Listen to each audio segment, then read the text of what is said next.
সবাইকে তুরস্কের ইস্তাম্বুল থেকে শুভেচ্ছা জানাচ্ছি। ইরান এবং মার্কিন যুক্তরাষ্ট্রের মধ্যে শান্তি আলোচনা চলছে। গতকাল পাকিস্তানে এই আলোচনা শুরু হয়েছে।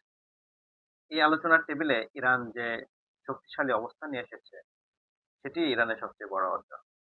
৪০ দিনের যুদ্ধে ইরান আত্মসমর্পণ না করে যেভাবে সদর্পে মার্কিন যুক্তরাষ্ট্র, তার মিত্র আরব দেশগুলো এবং ইসরায়েলের বিরুদ্ধে যুদ্ধ করেছে, সেটি অবিস্মরণীয়।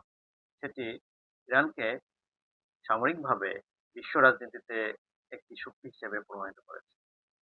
ইরানকে ধ্বংস করতে না পেরে, আত্মসমর্পণে বাধ্য করতে না পেরে ট্রাম্প একটি শান্তির প্রক্রিয়া খুঁজছিলেন, একটি আলোচনার সুযোগ খুঁজছিলেন।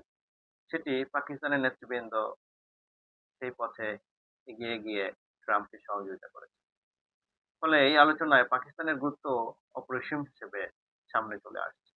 পাকিস্তান একটি বড় দায়িত্ব কাঁধে নিয়েছে। এই আলোচনার ফলাফল যাই হোক, পাকিস্তানের রাজনৈতিক গুরুত্ব ব্যাপকভাবে বৃদ্ধি পেয়েছে সেটি বলা যায়। এবং পাকিস্তান ইরানের প্রতিবেশী, সে হিসেবে পাকিস্তান এবং ইরানের মধ্যে আরো বেশি ইতিবাচক বন্ধুত্ব গড়ে উঠতে পারে যদি এই আলোচনার ফলাফল ইতিবাচকভাবে সামনে আসে, শেষ হয়। ইরানের এই যে রাজনৈতিক উত্থান ঘটলো, সেই উত্থানে মধ্যপ্রাচ্যে রাজনৈতিক পট পরিবর্তন ঘটবে। মধ্যপ্রাচ্যের রাজনীতিতে নতুন করে মেরুকরণ ঘটবে। শিয়া গোষ্ঠীগুলো আরো বেশি শক্তিশালী হওয়ার চেষ্টা করবে।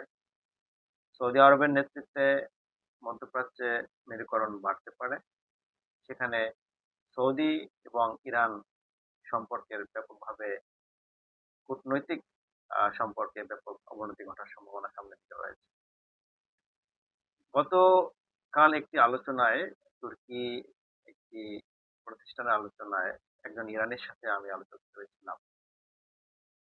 ইরানিদের একটি বিষয়ে খুব গুরুত্বপূর্ণভাবে আমাদের নজরে রাখতে চেয়েছি, সেটি হলো ইরানের সামরিক এই যে অর্জন, সেই অর্জনে স্বাভাবিকভাবে বিশ্ববাসী খুশি হলেও ইরানে যারা বসবাস করছেন তাদের একটি বৃহৎ অংশ বর্তমান সরকারের, ইরানের সরকারের, ইসলামী বিপ্লবের সরকারের বিভিন্ন রাজনৈতিক সিদ্ধান্তের বিরোধিতা করতে চান।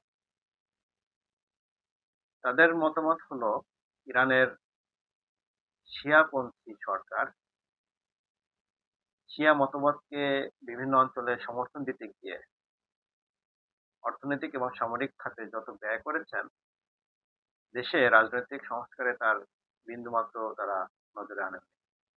দেশের রাজনীতিতে জনগণের যে প্রাথমিক অধিকার দরকার, সেক্ষেত্রেও